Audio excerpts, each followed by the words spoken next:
Good evening, everyone. Welcome. My name is Joe Davidge. I'm the Executive Director here at the Georgia Center for the Book. And on behalf of the Georgia Center for the Book, DeKalb County Public Library, and the DeKalb Library Foundation, welcome to another in our continuing series of author events. If you'd like to find out more about the Georgia Center for the Book and all the events that we do, you can do so by going to georgiacenterforthebook.org. You can sign up, of course, for our updates, for our weekly newsletter, and you can find us on Facebook to learn more about how to register for our online event series. A few things before we begin this evening. If you would like to ask a question after our formal presentation, please do so by using the Q&A feature. You can find the Q&A feature at the top or the bottom of your screen, depending on your device. We've also enabled live transcription this evening for our hearing impaired patrons who require that service. If you need to make the font larger, find the CC button at the top and bottom of your screen, and you can enlarge the font to make it easier for you to read. Also, I'd like to draw your attention to our bookseller this evening, Karis Books and More in Decatur, Georgia. Karis Books and More is one of the oldest feminist bookstores in the United States, and we are so very pleased that they are our bookstore this evening. Our independent bookstores across the country have done so much during this pandemic to mail books to home, to provide curbside delivery, and some of our stores have even done door-to-door delivery. So wherever you are joining us this evening, we encourage you to purchase this book from an independent bookstore near you, especially Black-owned independent bookstores and businesses, because we truly want a just society and a diverse literary community. So we encourage you to support them whenever you can. Right now, I'd like to introduce our guest for this evening so we can begin chatting about Chasing Me to My Grave. It's such an important story on so many levels. It's about civil rights, social justice, and art.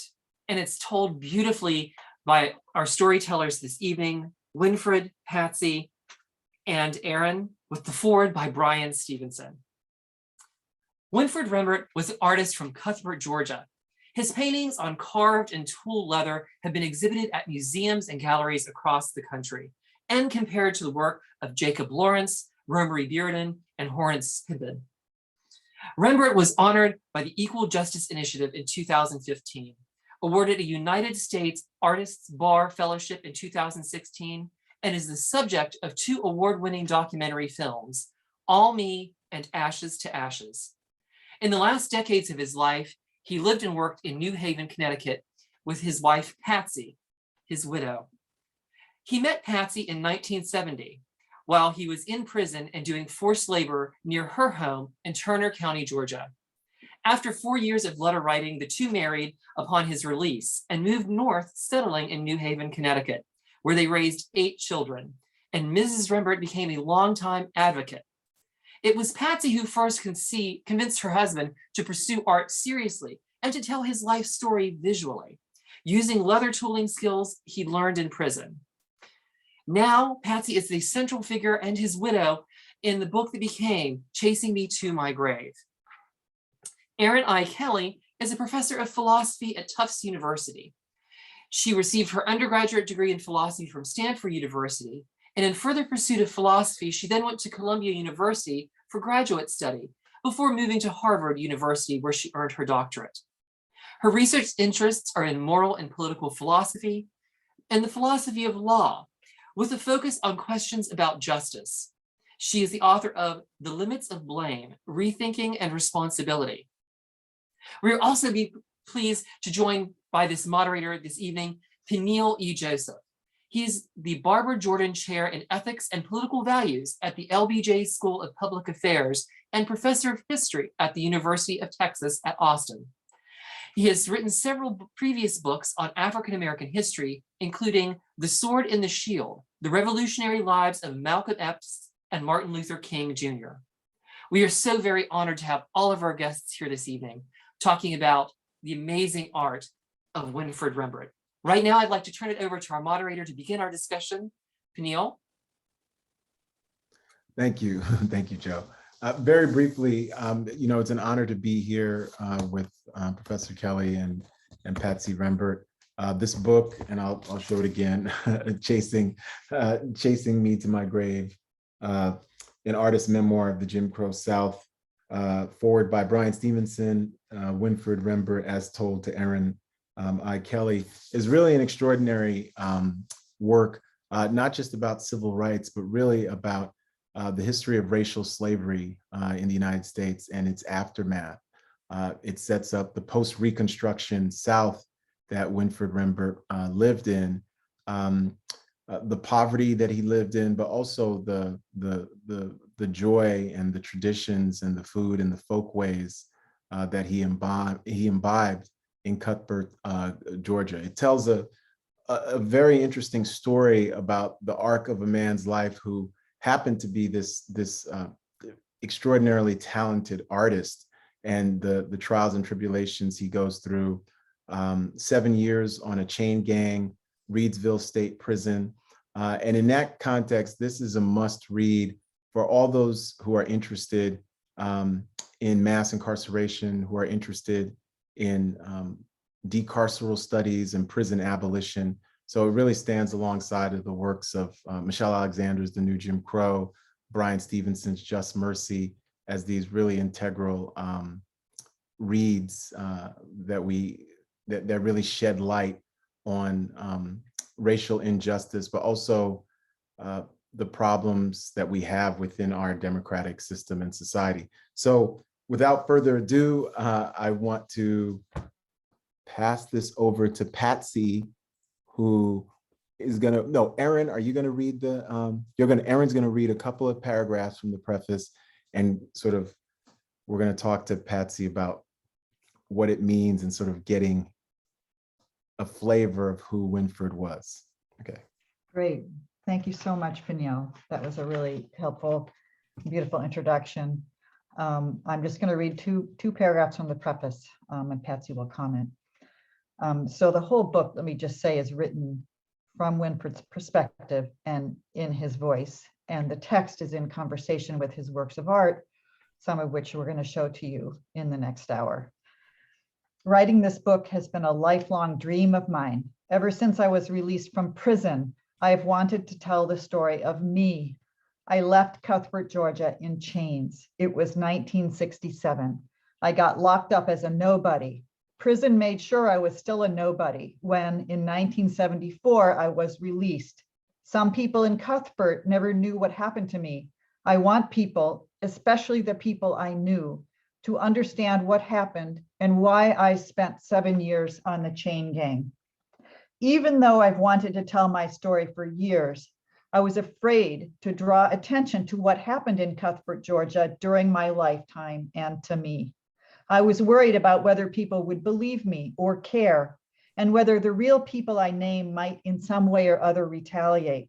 I wasn't sure how to talk about my search for my mother's love or the bond I feel with Patsy. But my time in this world is up, so there's no better time. This may be the perfect time. No, Whippet never intended for this book to be, how did I put it? He didn't want you to think that he was trying to stir up things, but he wanted people to understand the life that he was forced to live and the situation. And he wanted people to know that if you look deep into what went on in his life, you'll see that he was scarred for life. And he was telling this story so he could tell the story of so many other Blacks, young men at that time. It's just so much he was trying to get out and reveal to the people about an injustice. Why was the question that he asked all the time. Why?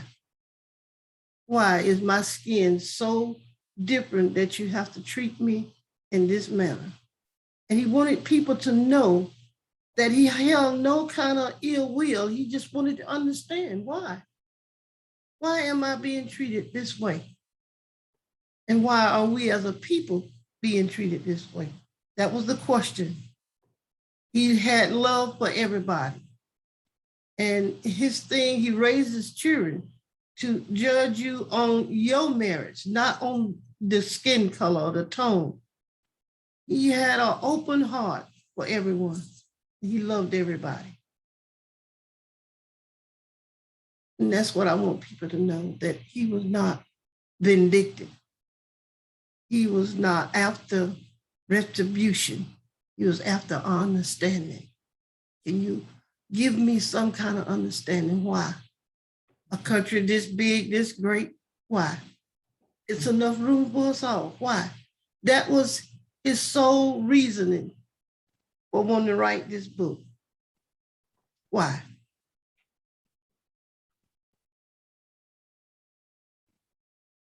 You're muted, Peniel. Okay, well, thank you, Patsy. And you're going to be part of this conversation as well. Erin, can we read an excerpt from chapter 4 and then get into that? Because that will give us a really good, one thing you do so well in this book for people who have not read the book is really capture his voice. It's so clear how he's speaking to us, right? And he says things that are very, very profound in very, very clear language, in simple ways, very eloquent language as well. So, in chapter 4, which you're going to be reading is from the Hamilton Avenue excerpt. No, chapter 4 is the everyday lie. Excuse me, the everyday lie, yes. Yeah. So the everyday lie is a description that came from something that was said by a childhood friend of Winfred. His name is Robert Carter. He's alive and well today. In fact, he may be on this Zoom discussion, I'm not sure. But he said that the everyday lie was people living every day as though white people are superior. Mm-hmm. And this chapter is about some of Winfred's experiences of the everyday lie. So I'm going to share my screen so that I can share with you a couple of slides that will give you some context. Hamilton Avenue is a straight street. There's not a curve in it. It's just as straight as an arrow. It starts off in a place called McDonald Woods, which is a Black community, but not all of Hamilton Avenue is Black. On the upper end, not far from McDonald Woods, is a community of white folks. There was a store on that upper end of Hamilton Avenue called the Wilson Brothers. It was owned by 3 white guys who were very prejudiced. All of their customers were Black, and they hated Black people. One day around 1951, soon after Mama moved into town, we were in the Wilson Brothers store, and one of them said to her, "Lillian, I see you got your grandson with you." "Yes, sir, Mr. Wilson." "Lillian, guess what? He'll never be a damn thing in his whole life. Is that right?"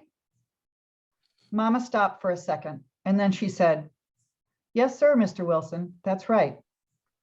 We got our stuff and left. I think Mama answered Mr. Wilson in a defensive way. She couldn't say, "No, sir, Mr. Wilson, he's going to be a lawyer," or "he's going to be a doctor." She couldn't say I'd be successful. She had to downgrade my life in order to satisfy the Wilson brothers. That really told me something as I moved on in my life. Though I didn't see it clearly at the time, I understand it very well now. It told me that in the eyes of some people, I was nothing, and that it was a losing battle trying to be somebody. Back on Hamilton Avenue, down the street from his pool hall, Jeff also owned a shoe shine parlor, which was very good. I used to go in there and shine. We had a good business of shining shoes, and Jeff would give you a percentage of what you made. On Sunday morning, people would get their shoes shined because they were going to church. Having your shoes shined on Sunday morning in Jeff's shoe shine parlor was a big thing in Cuthbert, Georgia. One Sunday morning, this white man came in. The place was packed with Black folks. This white man came in and he kicked this Black guy all over the place like he was a football. The white man was kicking him, calling him the N-word, and the Black man didn't fight back. It was a bad scene. The white man kicked and beat the Black man all the way out of the shoe shine parlor, and even though the place was packed with Blacks, not one person helped him. The guy was kicked out of the shoe shine parlor and people just went back to shining shoes. Can you imagine that? A white man can come into the shoe shine parlor and beat up a Black man, and I'm standing there looking with 15 other guys. Picture that in your mind. I'm standing there with my shoe shine rag in my hand, and I'm just looking at that white man, and he's going crazy in there, beating up this black man in my face, right in my face.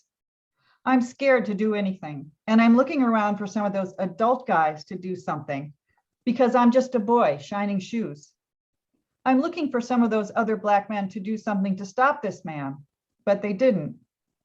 You know you want to help. Your heart pours out, and there's nothing you can do but just stand there and look. What if I had hit the white man or grabbed him and threw him down? What would have happened? Would some of those black guys have tried to stop me? What else might happen?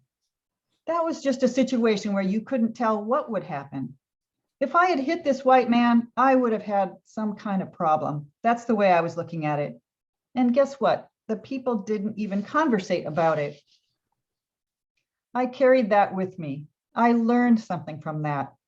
I learned, stay in your place and you're safer. You won't get into trouble. I'd like to think that some of those older guys should have helped him. But when you jump into something like that, you have to think about the aftermath. What would happen next? Hours after, or days? Would the white man go and get a lot more white folks and come back and tear up the place? The afterward is what you have to worry about. I was old enough and I had sense enough not to butt into that. White folks did what they wanted to do. It may be hard to understand if you never lived in that world. People looked at you as nothing. They think they can do anything to you and it's all right. As my friend Charlie Brookins tells it, parents tried to keep their kids close to home so they wouldn't get in trouble with white people and wind up in jail or missing or dead. Sometimes people disappeared and no one knew where they were. If you didn't live in that world, thank God. Wow, that's real powerful. And that's a great jumping off point for our discussion. I'd love for you to tell us, how you met Winfred and really the arc of him telling you this story over 2 years, because it's a story, it jumps back and forth in time. He becomes this extraordinary artist who has representation, but it doesn't begin that way. And he talks about, you talk about him growing up in Cuthbert, Georgia, his mama living on basically a plantation in the plantation house. By the end of the book, he goes back there and there's a real jarring scene where the man who owns the house now has turned it into a hunting lodge, and this white man and Winfred's there with a couple of his sons, and the man's there with his sons, and he has guns, and the man's wife is sort of, being very, very cordial to Winfred and saying, do you want more ham and do you want more food? And Winfred, who grew up in this hugely segregated Jim Crow South, he says, I was very uncomfortable. I thought they were trying to set me up to assault me, to attack my family. So there's a real arc, and you can see some of it. He still finds a disbelief in some of the, whether we want to call it progress or changes that are made when he comes back to Cuthbert. So yeah, let's start at the beginning, but it's such an extraordinary life. He lives from 1945 to just past this year, 2021. And he sees so many different things. He goes from the Jim Crow, racially segregated rural South, where the scene you described, he could have feared being lynched if he had retaliated and helped that black man. So let's talk about, from the beginning, how you met him and how this came to fruition, and sort of the arc, because I think it's a wonderful story that shows a narrative of somebody who becomes this sort of prison intellectual and artist, especially after meeting Patsy and being inspired in that way. Sure. So I had come across some examples of Winfred's art online at a time that I was finishing the book that was mentioned earlier, The Limits of Blame, which was a book about criminal justice. And the paintings that I saw were paintings of prisoners We'll show them in a few minutes. And I thought they were very powerful. And I was interested in the story behind these paintings, and found out a little bit about Winfred. He seemed like a fascinating person. His art was amazing to me. And I was going through New Haven and was able to arrange to meet him at McBlain Books, the bookstore that's owned by his close friends who show some of his artwork in the bookstore. So I went to the bookstore to see some of the artwork and to have a chance to meet him. And we talked about some of his works of art, and in particular about his experience of prison, which was such a central experience in his life. And when he talked about prison, he said, you know, he was in prison for 7 years. He was on the chain gang, but that prison influenced his whole life. It wasn't just 7 years of his life. It was his whole life that was impacted by his experience of incarceration, some of which he was working out through his works of art, which are very interesting because they're on tooled leather. He learned the skill of tooling leather while he was in prison, and then later did these amazing autobiographical works of art on leather that he dyes, that are about his experiences in Jim Crow Georgia and on the chain gang. So I got interested in his story. I could see what a fascinating, compelling person he was. And he shared with me that he was interested in telling his life story as a book. Some time went by, we stayed in touch. He was still looking for someone, and I had time and was interested in the project. And so we just decided to experiment, to try working together and see how it would go. And it just evolved from there over a couple of years of me going to Winfred and Patsy's house, you know, interviewing him, transcribing parts of the interview, reading them back to him, arranging them, working on it together, filling out the story. It was a very collaborative process. I'd never done anything like that before. It was super, super interesting, you know, to do a memoir collaboratively, you know, with him, with really reading the book out loud together over and over again, working on the pieces and filling them out. And when we would, you know, talk about some of his experiences and I would read them back to him, it would jog his memory. He had a very vivid and very visual memory. And so it would conjure up all kinds of new scenes and details. And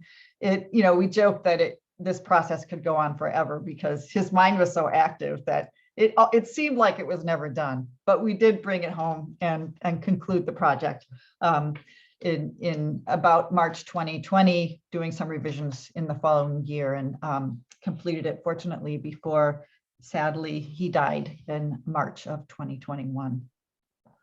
And let me ask Patsy a question about his art. When you first met him, and I think chronologically, I think Joe had said 1970. I think the book says 1969 is when he met Patsy. That's what he says in the chapter where he says we were starting to work, and he sees Patsy and her sister, and he's trying to figure out how he's going to talk to her as soon as he sees her.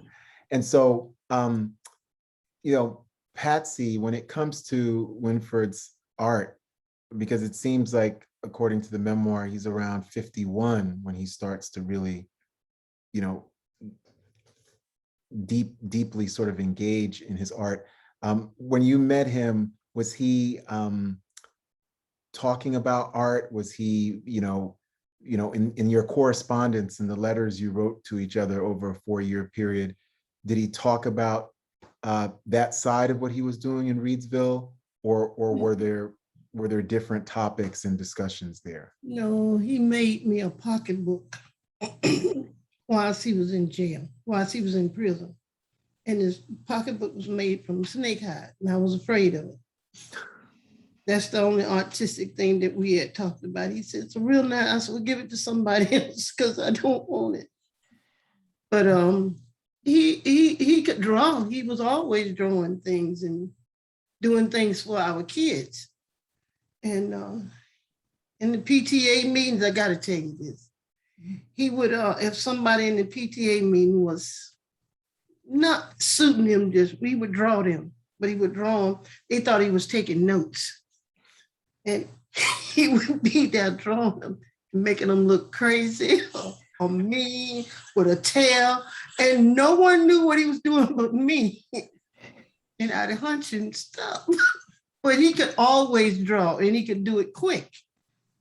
The leather process, he could make pocketbooks and shoes and stuff like that. And he made a lot of things for his kids that other kids didn't have. And they could go to school and brag about, my dad made this.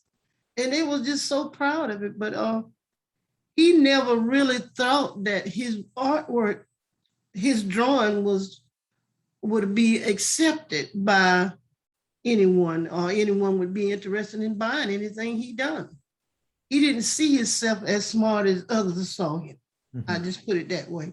He didn't think his talent was that great, but everybody else did, mm-hmm. including myself. But he could draw, and he could do that leather work so quick sometimes.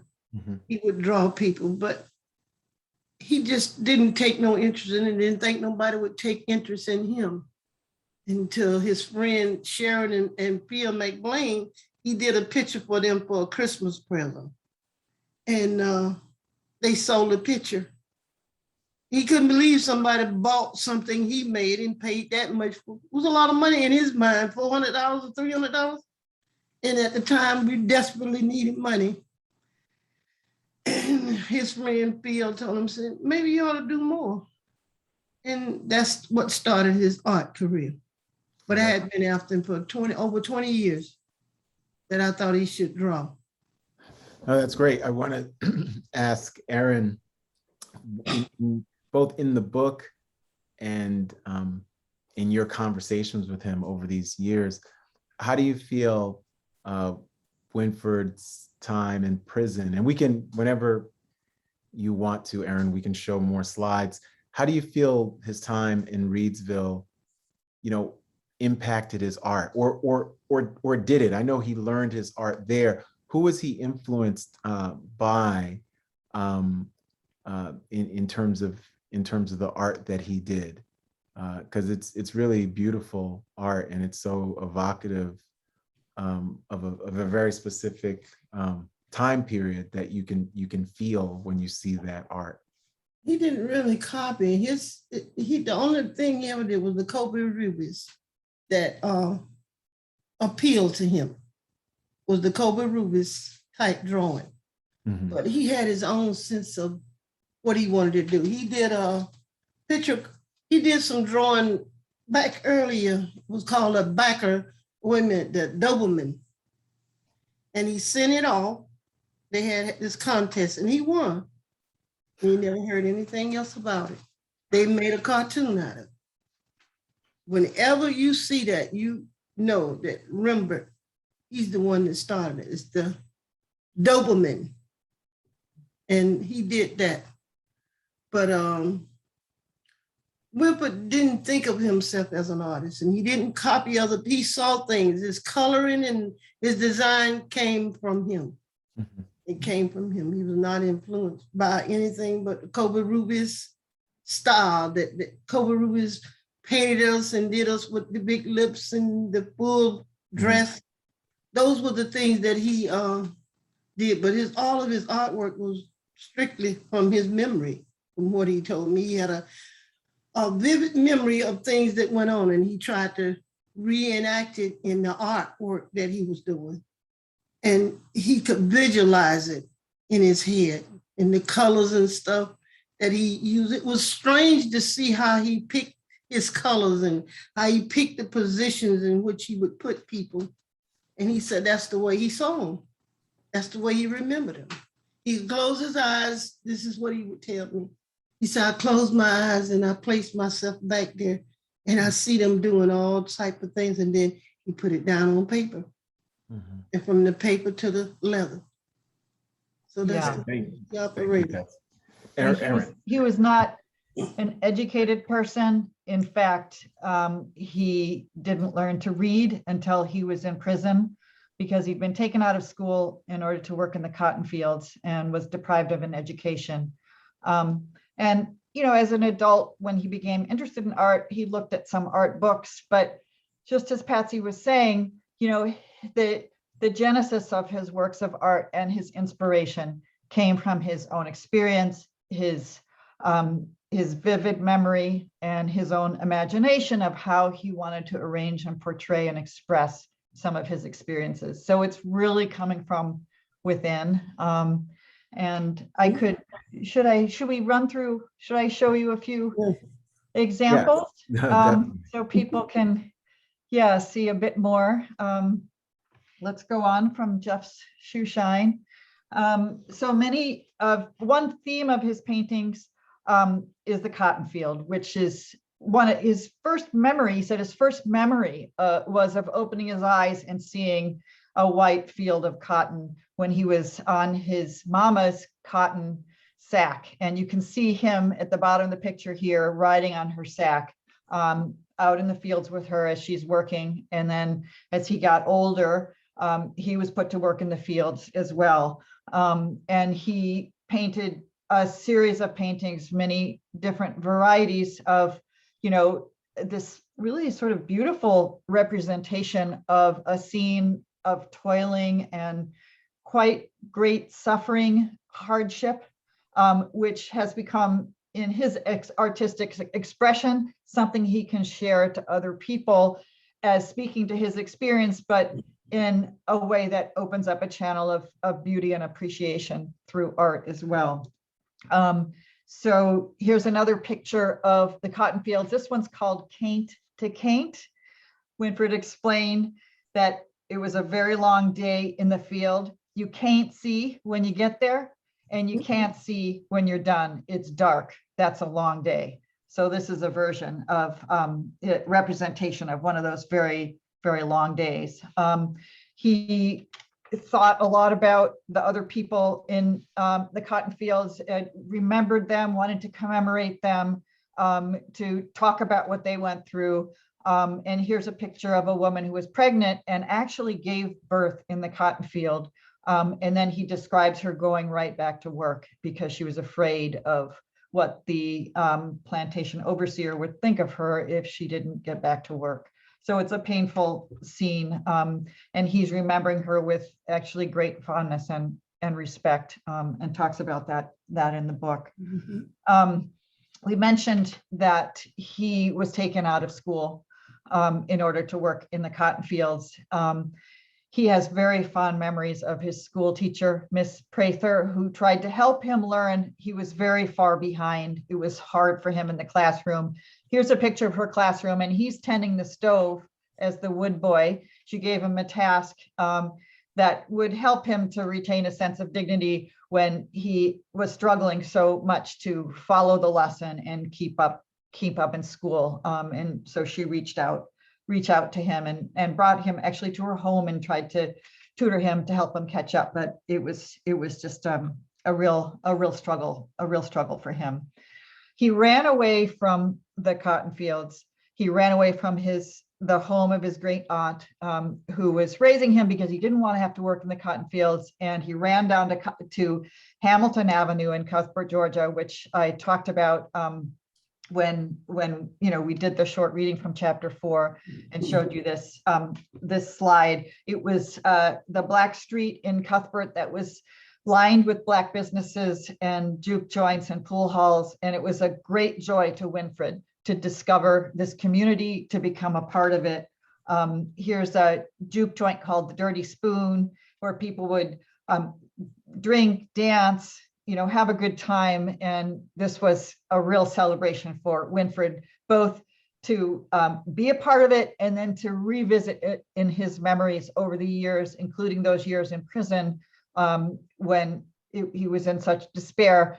The memories of Cuthbert, Georgia, and the people who he loved and these scenes of great joy really helped to sustain him. And throughout his life, and every time, Hamilton Avenue is one chapter in the book we didn't read from, but it's his favorite chapter. And he wanted to revisit Hamilton Avenue and talk about it and talk about the people and what they were like.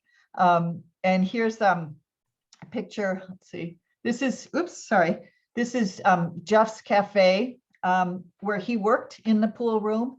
And it was also the scene of some political organizing when the civil rights movement came to Cuthbert, Georgia. People met in Jeff's Cafe, practiced. SNCC came and taught people about how to engage in demonstrations and protect themselves when the demonstrations became violent, organized some political actions. And Winfred got very interested in this and joined the movement and attended some demonstrations, including a demonstration in Americus, Georgia.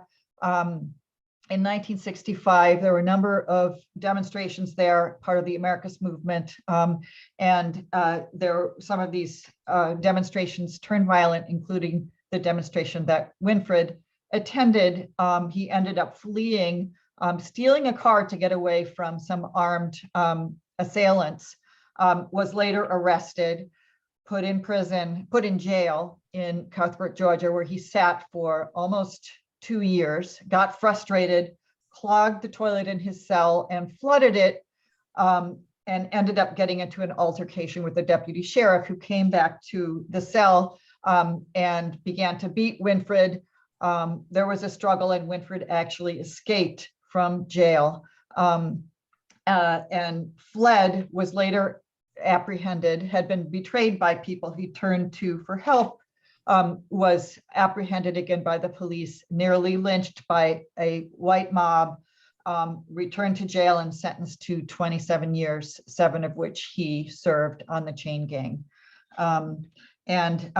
These are some of the pictures that he made in the series of pictures about his experience on the chain gang, where they dug ditches and engaged in various kinds of really difficult, brutal manual labor. Winfred describes that in great detail in the book. And this was the picture that I first saw of Winfred's, of his experience on the chain gang. It's called All Me. And it's a picture of all the people he had to be to survive the experience of the chain gang. It was so brutal. His psychology was really fragmented into many different personas to take on a position of toughness, to be what he had to be in order to survive. And here he's now reintegrating his sense of himself as Winfred Rembert after all these years and representing it in a painting as All Me. Patsy, do you want to add anything to the description of All Me? He said that in doing this picture he had to be different people. He had to take on different personalities in order to survive. And this is the way that he displayed it. This was the way he saw it in his mind. And I think he did really take on a lot of different personalities in order to survive. The type of life that the chain gang present to you or to a person, it's really, really, really tough. And in order to survive, he had to become a person that he was not truly that type of person, but that's what he had to become. He had to change and become vicious at times, he said. And sometimes he would be humble. It all depended on the situation in which he found himself. And he said in the run of a day, he would be so many different people within himself. And there was no room, he said, to be the person he truly wanted to be. No, it was no room. All personalities that he had to adopt in order to survive. He had to put aside his true identity and take on other identities in order to survive. He couldn't be himself. He had to become someone else. Right. And the sad part about it is that there was no one he could go to. There was no one he could ask for help.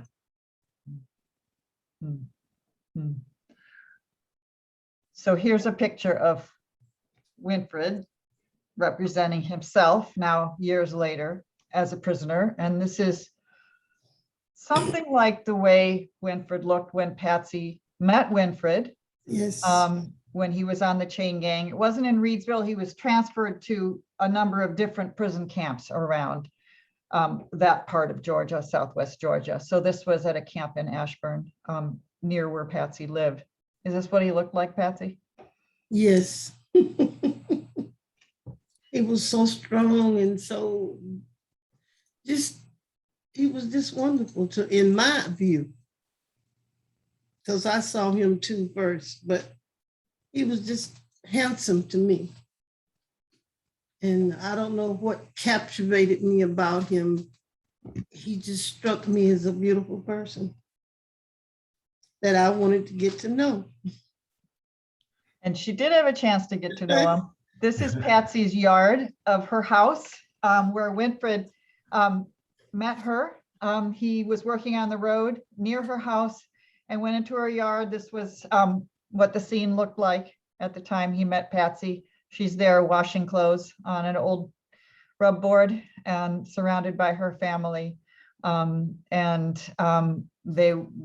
They gave him something to drink, and her mother invited him to come back for lunch. Isn't that right, Patsy? Yeah, well, when he come up in the yard, that's the scene of how my yard looked. But when he walked up in the yard, wasn't nobody out there but me. And I ran in the house and told my dad that there's a prisoner in the yard. And my father came to the door with the shotgun and he said, "What you boys want?" And he said, "We just want some water." And my mother, being the type of person she was, she said, "You boys working down there?" He said, "Yes, ma'am." She said, "Well, y'all come up here at dinner time and I'll give you something to eat." And she would feed them every day until she found out that we had eyes for each other, and she kind of slacked off doing it, so he wouldn't be able to come up to the house. Well, yes, yes. Yeah, Erin, do you want to, we're going to start, I wanted to start taking some audience questions. Sure. But I wanted to ask you a final question before taking audience questions. What do you think the lessons are that can be drawn from this book in terms of reading this memoir, especially for the period of time that we're in right now? Mass incarceration, George Floyd, Black Lives Matter. This is such an important book by somebody who was formerly incarcerated, hugely artistically talented, but he tells a very specific story about Black life in the 20th century and even into the 21st century. So what do you think some of the lessons are?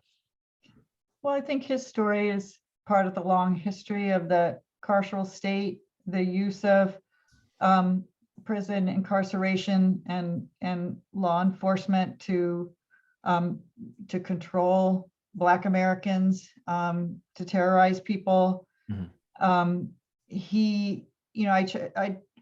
We talked about reading a little bit from chapter 4, which I did because it gives you the kind of the granular sense of everyday life that Winfred experienced and that many other people experienced. And he wanted to communicate in writing this book that this was not that long ago that these things happened. And there's a very much of a connection between the history of what he experienced and what social activists are still pushing back against today.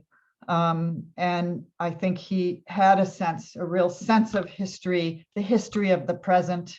Of course, he experienced the history of the present within his lifetime, in the story that's told in the book. But I think he saw it as representing something larger than himself that we could learn from and think about and reflect on. Okay, no, that's great. That's very well said.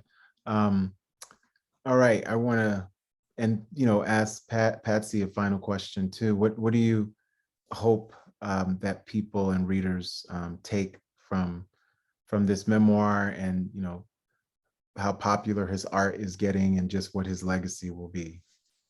I hope they can take away that what he wanted people to realize that, first of all, he was a man, and he was a man trapped in a white world.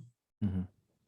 And he would, I'm sure in my heart, that he wanted to be accepted as a man, mm-hmm. not as a color. And that white supremacy Winfred had a lot of talents. He could sing. He taught himself how to fix a car, mm-hmm. motor. took it apart and put it back together, had no training, taught himself to respect him as a human being and to learn to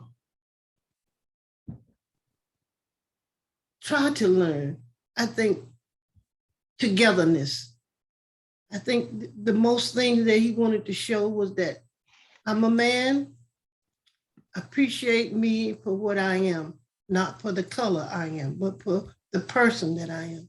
And I think that's the biggest thing that Winfred was trying to show, and to get white people to look at him in a different way, and also to get young Black men to see themselves as somebody and never give up trying. That's great. That's beautiful. Thank you. Somebody has a question. Mary, his paintings are so moving. I can't afford an original, but are these prints available for purchase? I'm with you, Mary. I can't afford original art either, but I love art.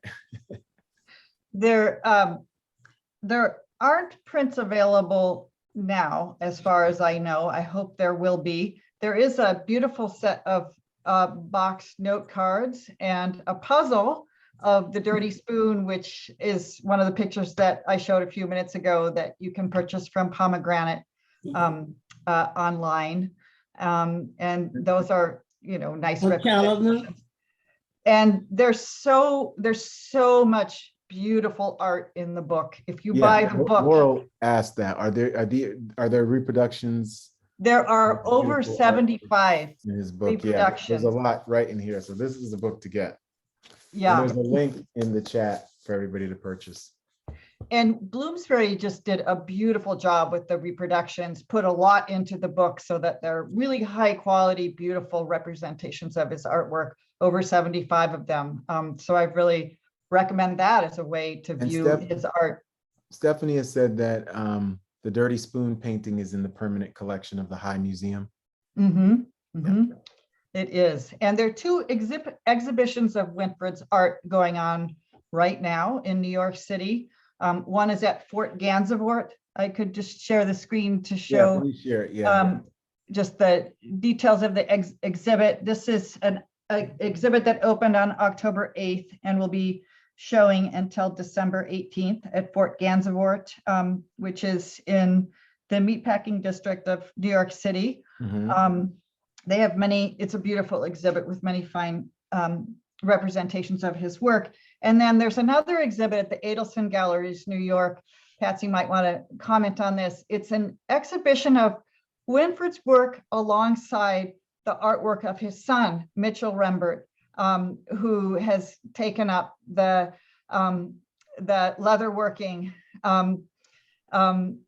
mantle and is producing some really wonderful works of art.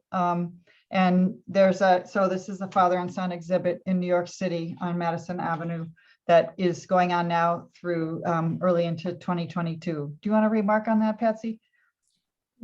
Well, yes, I'll say a few words. My son, this is our son, Mitchell. And the gift Winfred gave him, that's their work. He gave him the gift of the art, that he could do it. They all can draw, but not all of them can work with leather. So he taught Mitchell how to do the leather work as a birthday gift to him. And these are some of Mitchell's paintings. They're really gorgeous. Mitchell helped, the Amistad, he worked on that ship to help rebuild it. So that was a great, he went to the sound school and they made they redid a replica of the Amistad. Mm-hmm. And he worked on it. So he did a picture about it. And he did a picture about George Floyd. He did a picture about a collaboration with his father. So he's doing pretty well. Great, thank you. Somebody wanted to know, is there a 2022 calendar available? I don't know. Yes, there's a calendar that's being produced by Pomegranate that should be available early. And I think that in the chat, it should say 2022. 2022. It's something. Stephanie said a 2023 Rembert calendar is being produced by Pomegranate. So it looks like it'll be the next year. And they sell the puzzle at the High Museum too. That would be nice. I can get that puzzle for my daughter. And you might have forgot to mention Winfred has 3 pictures in the Yale gallery, art gallery. He's got 3. They bought 3. It's the triptych. The burial, after the burial, and the lynching. And that's at the Yale Art Gallery. Oh, that's great. I'd love to see that. Is that in the book as well, those? It is. No. The Is triptych, it in the the book? triptych is in the book. All 3 of the paintings in the triptych Yes, are that's reproduced in the book. It's a scene of a lynching and a burial. It's You know what it's pages amazing. those are on? What? Do you know what pages those are on, Erin? Yeah. I've got my copy. And I'm just finding go it. down It's to, on page 239, Okay. yeah. 240, 242. Yeah, they're in the book. I'm looking at them. Yeah, I'm seeing it. Mhm. Yeah. They're in the Yale Art Gallery. Oh, that's great. And he has, they can get a digital. Vivian Duquette did a documentary about Winfred, and Ashes to Ashes is a document. So it's a couple of documentaries out there that they can get. Yeah, All Me and Ashes to Ashes. Now, there are also 3 important paintings that appear in the book in the Equal Justice Initiative's newly expanded Legacy Museum, Yes. including Walking to My Mother. Mm-hmm. Can you tell us about that painting, Erin and Patsy, Walking to My Mother? Yeah, the book opens with Winfred as a teenager walking down the railroad tracks to find his birth mother who had given him up. And he had been raised by his great aunt. And it was a kind of lifelong struggle for him, having been relinquished by his mother. And in our interviews, that was the first theme that he wanted to talk about, was searching for his mother, this journey that he took down the railroad tracks. And he mentioned that there was a painting of his journey down the railroad tracks that he wanted to do and he'd never been able to do. And as we went through the book, the chapters of the book, we revisited this theme several times, and he ended up doing the painting. And it was a really joyous thing that he'd done the painting. And the book closes with the painting of him walking down the railroad tracks in search of his mother. And that's one of the paintings that the Equal Justice Initiative purchased for their new museum. So it has a very good home. Yeah, that's very beautiful. Patsy? Well, that picture, it took him a while to put it together in his head, how he wanted to do it. And it meant more to him than just the picture itself. It was a fulfilling desire that he had to do that picture. And I think he got some closure from doing it, because he did feel like she didn't love him, but she did. She was in a situation where, when we call it, your hands are tied, can't do anything. This is the painting. Yes. And it took him a while to settle on that. He did several pictures before he could settle on one. He was never really truly satisfied with nothing he was doing about. He wanted to capture himself looking for his mother, which he knew she lived in, but that's not what he meant. He was looking for her love. Mm-hmm. And he was willing to walk down that railroad track to find it. And I think later in his life, he was looking for some kind of peace in his own heart about, the We pain talked that about he it. felt at, I think, Erin, he found it because in the last parts of the book where you're writing about it, Mhm. he came to terms with it. I think he came to terms with that she did love him. Yeah, that was very important. Yes, it was. All right, we're at right about time. I see Joe's back. I want to, thank you so much. Thank you, Erin, for inviting me to moderate this discussion. Thank you, Patsy, for sharing your memories about Winfred's legacy, which is a living legacy. This is an extraordinary book that we can get, and we've got the link to the our Georgian feminist bookstore, which I'm all for, independent feminist bookstores. So everyone chasing me to my grave, and it's something, I know I'll be teaching in my mass incarceration graduate seminar, and it's an extraordinary book, an extraordinary life. It's extraordinary art too that's right here in this book. So anybody who's a lover of art, like Erin was saying, there's 75 or over 75 reproductions, and his artwork is beautiful, and it's so well done. This is The Laughing Barrel, which is one of my favorites, The Laughing Barrel. So it's so well done. So thank you, and I'll bring you back to Joe. Thank you so much, Peniel, for joining us. And it was just such an honor to have this conversation with you, somebody who's so thoughtful about that period. Thank you very much for your time. No, thank you. It's great to see you.